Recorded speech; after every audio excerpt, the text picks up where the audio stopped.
Ukisema maneno mengi, wewe wa kutulia utapata maisha kuliko wao. Somo letu inasema hivi. Yesu pa dunia alifundisha kwa hali mbili, kwa mtu ajue maana. Yesu alifundisha pa dunia kwa hali mbili, ajue kila kitu. Sawa.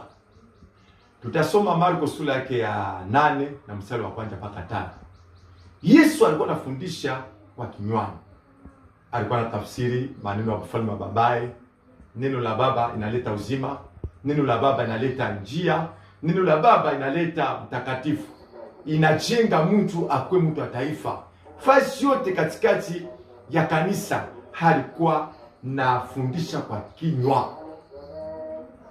Hali ya pili ambayo Yesu alifundisha ni pale sasa alikuwa anaandika chini.